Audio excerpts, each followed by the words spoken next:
Islam ini disebut dengan din. Din artinya agama. Inna dina indallahil Islam. Din namanya, din. Ittaqullaha haqqa tuqatih. Hindarilah perbuatan-perbuatan buruk itu sebenar-benarnya menghindari. Kita tak sanggup. Karena tak sanggup, fattaqullaha mastata'tum. Hindari perbuatan buruk itu semampumu. Kerjakan yang baik itu semampumu. Koma. Selagi masih mampu, jangan tidak dikerjakan. Baru titik. A'udzubillahi minasyaitonirrajim. Bismillahirrahmanirrahim. Assalamualaikum warahmatullahi wabarakatuh.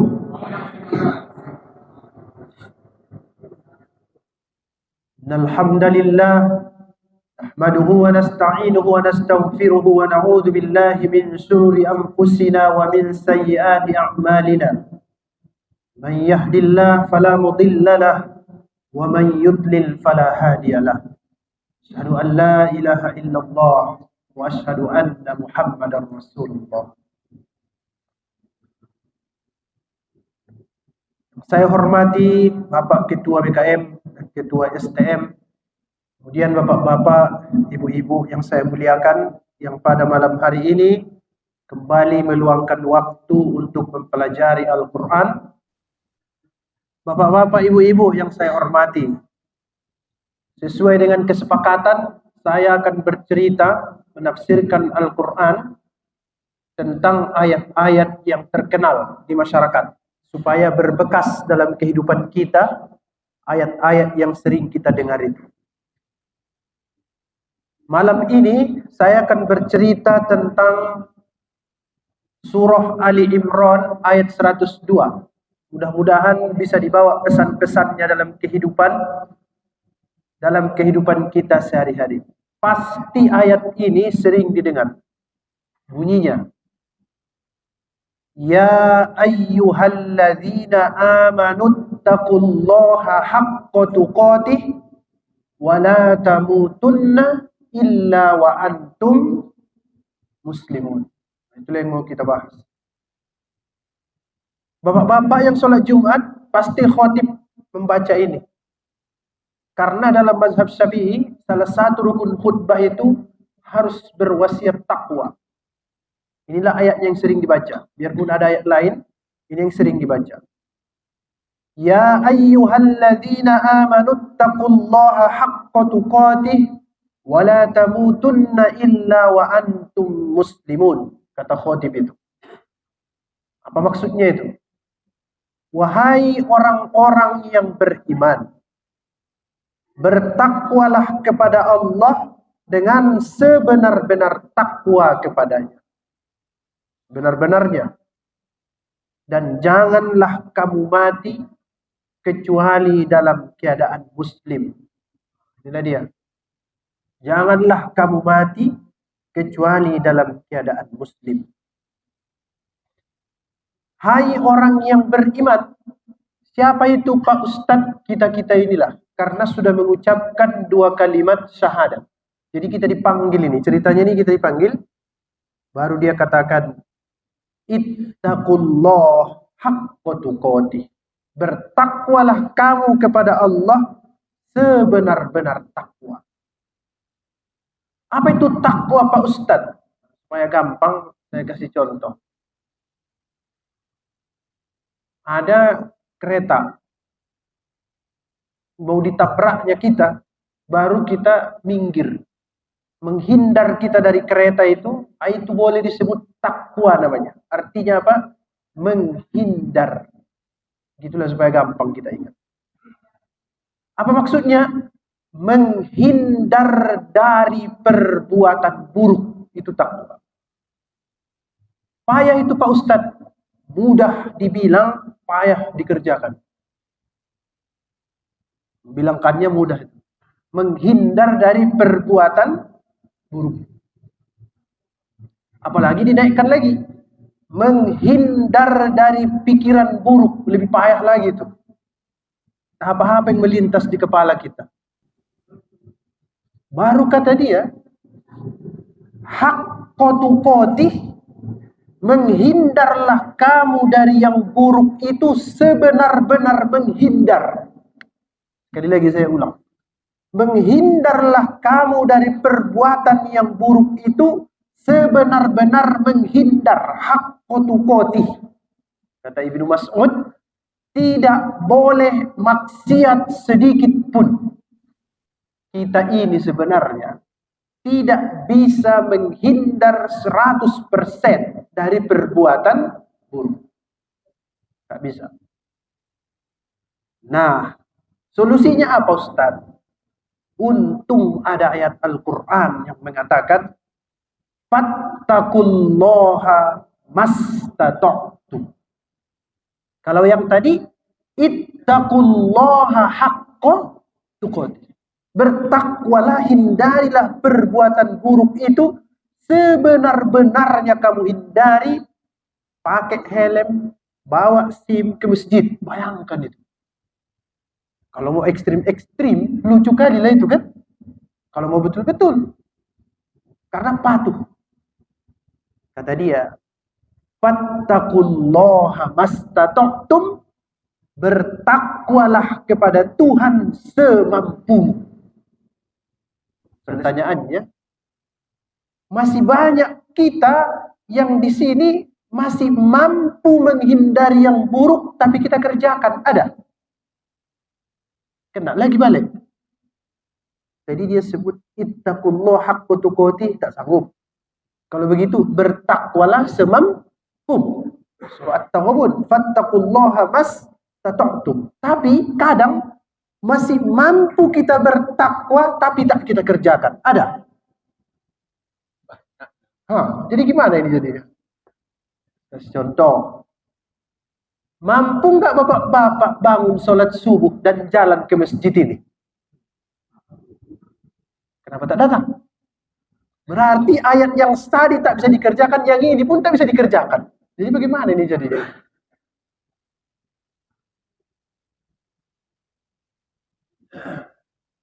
Begitu aja lah ya. Udah bisa diingat-ingat itu. Ini merenungkannya ini sampai bulan depan. Dia sebut sekali lagi Bapak-bapak. La yukallifullahu nafsan illa wus.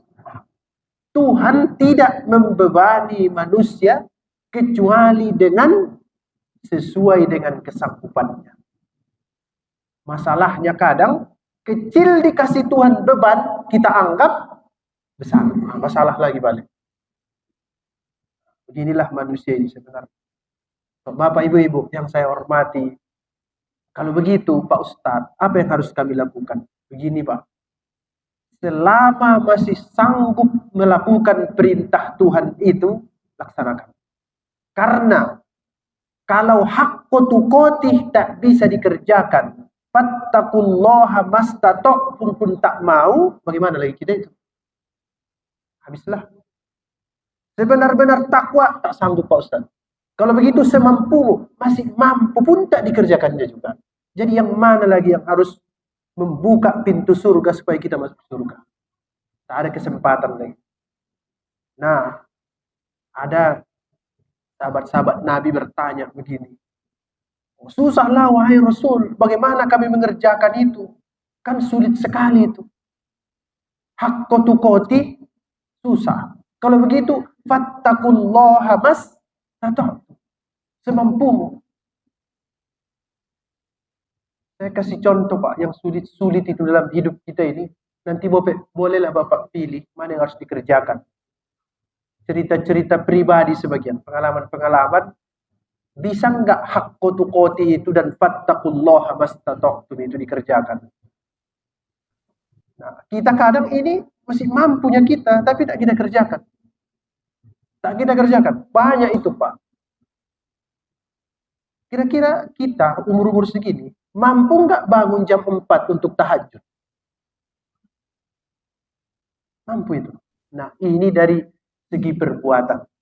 Sekarang kita lihat yang lebih tinggi lagi, pikiran. Ini lebih bahaya lagi di pikiran. Pikiran manusia ini. Ketika wudhu, Apa yang terpikir ketika wudhu? Pas mau sholat Pak, yang dipikirkan ketika wudhu, masalah dengan orang lain, atau nanti supaya khusyuk sholat. Macam-macam lewat di pikiran kita. Tak bisa dikendalikan. Tak bisa dikendalikan pikiran itu. Buruk sangka. Kemana-mana dia. Pergi lari ke sana, lari ke sini. Udah baik pun orang kita anggap, oh itu lain. Modus itu. Pasti ada maunya. Lari-lari dia pikiran kita itu. Tidak bisa dikendalikan. Sama ini, pas sholat juga, entah kemana-mana kita pikirkan. Lari sana, lari sini pikiran kita. Nah, yang begitu itu, kata Al-Quran, selama lintasan-lintasan pikiran itu tak bisa dikendalikan, itu dimaafkan Tuhan. Dimaafkan itu. Selama tak bisa dikendalikan. Bagaimana caranya Ustaz supaya dimaafkan? Kata Al-Quran, وَيَدْرَؤُونَ بِالْحَسَنَةِ السَّيِّئَةِ, mereka selalu mengiringi perbuatan jahat dengan perbuatan yang baik. Berarti ketika jahat pikiran kita pas wudhu, pas kita sholat, hilang dosanya. وَيَدْرَؤُونَ بِالْحَسَنَةِ السَّيِّئَةِ. Kata Al-Quran juga, innal hasanat yuzhibnas sayyi'at. Perbuatan-perbuatan baik itu menghapus dosa-dosa keburukan. Aman jadinya kita. Aman. Kalau ketat betul Pak, masuk neraka semua ini. Termasuk saya. Ketat-ketat betul Tuhan menghitung-hitung kita. Wala tamutunna illa wa antum muslimun. Jangan kamu mati kecuali dalam keadaan Islam. Jangan kamu mati kecuali dalam keadaan Islam. Sekarang saya ajak kita berpikir. Kalau misalnya, contoh, saya ini 3 tempat yang saya kunjungi. Masjid, kantor, rumah. Berkeliling saya. Masjid, kantor, rumah. Masjid, kantor, rumah. Masjid, kantor, rumah. Kira-kira Pak, saya mati di masjid, di kantor, di rumah, atau di diskotik? Kira-kira. Perkiraan, lebih besar kemungkinan saya mati di 3 tempat itu atau di diskotik? Di mana besar kemungkinannya saya mati? Di salah satu yang 3 itulah. Karena di situ saya berputar-putar. Masjid, di kantor, di rumah. Mungkin gak mati di diskotik? Mungkin. Tapi kemungkinannya kecil sekali. Kecuali sial kali lah. Pas dia masuk, mati dia di situ. Nah, inilah Ustaz ini sesat kata orang. Maksudnya, jangan kamu tinggalkan agama ini 1 detik pun. Itu maksudnya. Karena kalau kamu berputar-putar di agama ini, disitulah kau mati nanti. Itu maksudnya. Sekali lagi Pak. Kalau saya berputar-putar di masjid, di kantor, di masjid, di kantor, di rumah, di masjid, di kantor, di rumah, 99% saya mati di antara tempat yang 3 itu. 1% lagi saya mati di Afrika Selatan. Jauh kali kan? Bisa aja. Jadi, kalau orang berputar-putar di ajaran agama ini, 99% mati di situlah dia itu. Mati dalam keadaan Islam. Tapi kalau putarannya Pak, diskotik pak tertuang, diskotik pak tertuang, diskotik pak tertuang. Sekali-sekali pergi dia ke Jalan Nibung Raya. Ustaz kok tahu? Ya tahu saya tempat itu. Pergi dia sana mutar-mutar. Tiba-tiba mati di masjid. Mungkin itu 1%. Mati di antara 3 itulah itu. Kalau tak di Jalan Nibung, di Pakter itulah. Kalau tidak, lagi joget, lagi dugem dia. Duduk gemetar. Itulah dia kena. Jadi agama ini dia bilang, jangan kau mati kecuali dalam keadaan Islam. Maksudnya itu, berputar-putarlah kau di situ setiap hari. Itulah sebabnya sholat ini harus dilaksanakan berputar-putar. Habis zuhur, tak lama kemudian masuk asar. Belum lagi sempat tak berpikir ke sana kemari, masuk maghrib. Maghrib, belum lagi kemana-mana, tiba-tiba udah ngaji-ngaji. Masuk lagi isya. Antara isya ke subuh panjang, ada sholat di situ lagi. Bisa sholat tahajud, bisa sholat witir, bisa sholat hajat. Supaya apa? Kita berputar-putar di situ. Bagus sekali ajaran agama ini sebenarnya kalau dikerjakan. Supaya kita apa? Di situ aja lah kau mutar-mutar, jangan kau kemana-mana. Nanti kalau kau mati, di situ-situ juga lah kau mati. Wala tamutunna illa wa antum muslimun. Ada Pak orang-orang yang soleh itu mati di tempat yang jelek, jarang sekali. Nah itu satu. Yang kedua, nama agama ini disebut dengan Islam. Islam apa artinya? Bapak masih ingat kira-kira apa artinya? Berserah diri, selamat, damai. Iya kan? Saya mau kasih cerita tentang berserah diri itu. Supaya kita ingat kenapa nama agama ini Islam. Islam ini disebut dengan din. Din artinya agama. Inna dina indallahil Islam. Din namanya, din. Din itu terambil dari akar kata dainun. Nanti lihat surah Al-Baqarah ayat 282, ayat terpanjang dalam Al-Quran. Ya ayyuhalladzina amanu idza tadayantum. Dain artinya utang. Din artinya agama. Berarti agama dengan hutang satu akar kata. Apa maksudnya Pak Ustaz? Belum bisa kami selesaikan dalam pikiran. Maksudnya begini.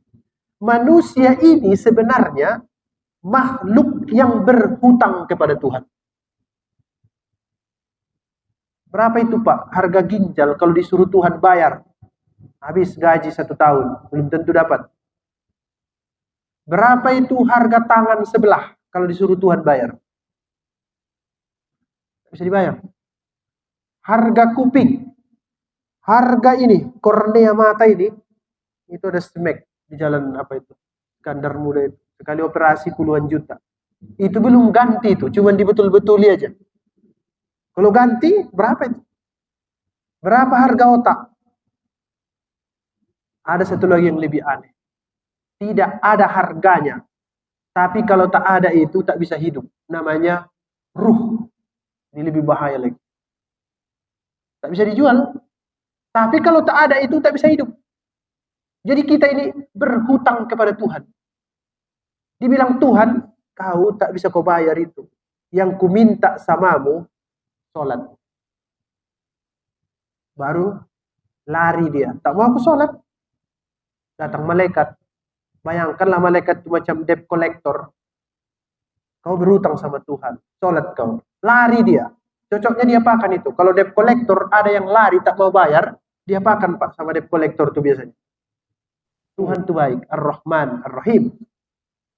Jadi karena manusia ini tak sanggup membayar utang. Udahlah. Kalian tak bisa kalian bayar itu. Yang ku kasih itu semua. Belum lagi oksigen yang gratis-gratis. Dikasih Tuhan dia hidup 40 tahun, 50 tahun, 60 tahun. Yang diminta Tuhan bukan duit. Aku tak perlu duitmu. Sholat aja kau katanya. Nah, karena tak sanggup dibuatlah nama agama ini Islam. Apa artinya tadi? Penyerahan diri. Maksudnya, ya Tuhan, aku tak sanggup membayar itu. Karena aku tak sanggup membayar, aku jadi orang Islam aja lah udah. Apa dia? Asyhadu alla ilaha illallah wa asyhadu anna Muhammadar Rasulullah. Wa la tamutunna illa wa antum muslimun. Aku tak mau lari dari agama ini. Karena tak sanggup kubayar, aku menyerah. Datang debt collector tuh, tak bisa kubayar. Aku berserah diri aja lah. Akan baik dia jadinya. Tapi kalau aku tak sanggup bayar, larilah aku ke Tuhan. Tangkapnya lah. Nah, begitulah kira-kira. Itulah sebabnya Bapak yang saya muliakan. Semua gerakan sholat itu adalah ciri penyerahan diri. Kalau tak percaya, coba cek dari awal. Ketika takbir, diangkatnya 2 tangan, apa itu? Saya tak sanggup. Allahu Akbar. Allah yang maha besar.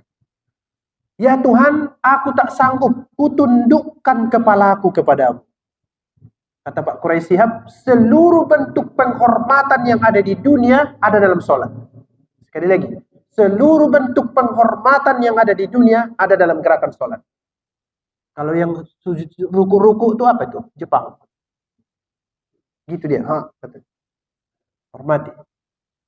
Hormati. Karena tak sanggup bayar. Kemudian setelah itu, ini Tuhan. Belum cukup ini, ruku ini. Aku bangkit sekali lagi. Tapi aku memuji kau. Makanya dibaca di ayat itu. Rabbana lakal hamdu mil'us samawati wa mil'ul ard. Kepadamu puji, biarpun ku angkat kepalaku, tapi kepadamu puji sepenuh langit dan bumi.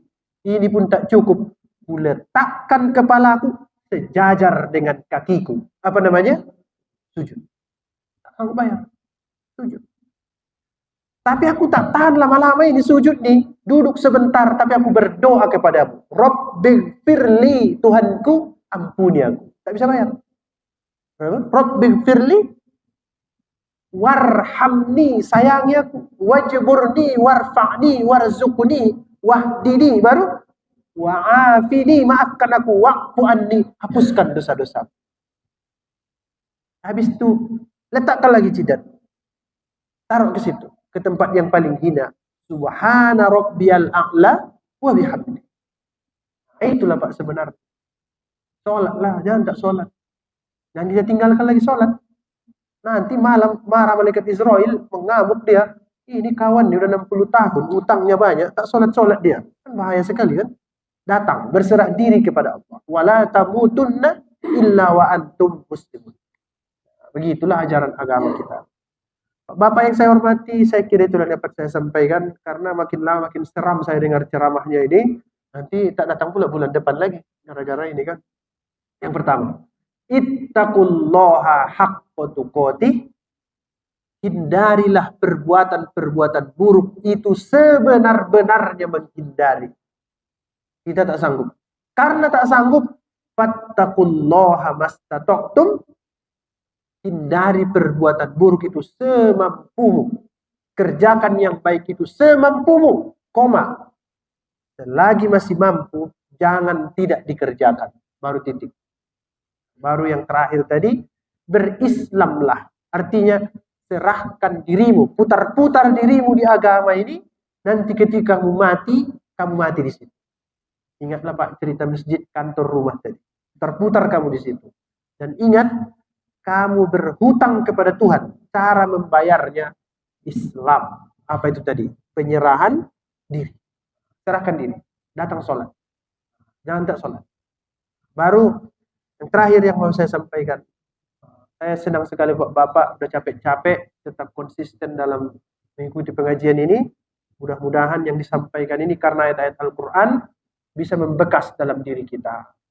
Inilah bekal kita untuk menghadap Allah Subhanahu wa Ta'ala. Apalagi zaman sekarang ini susah untuk mengumpulkan orang mengaji. Kenapa? Semuanya serba online. Susah sekarang. Semuanya serba online. Masih ada pengajian yang offline. Nah, yang dapat saya sampaikan, yang pertama, ketat-ketatlah terhadap diri kita kalau sanggup. Kalau tak sanggup, laksanakan semampunya. Kemudian yang kedua tadi, berputar-putarlah di agama ini, supaya kalau kita meninggal, tidak kemana-mana. Tetap di dalam putaran-putaran agama ini. Serahkan diri karena kita ini banyak hutang kepada Allah Subhanahu wa Ta'ala. Terima kasih, mudah-mudahan bermanfaat. Kalau ada tanya jawab, mungkin bisa saya jawab sekitar 15 menit. Saya sudahi sementara. Assalamualaikum warahmatullahi wabarakatuh.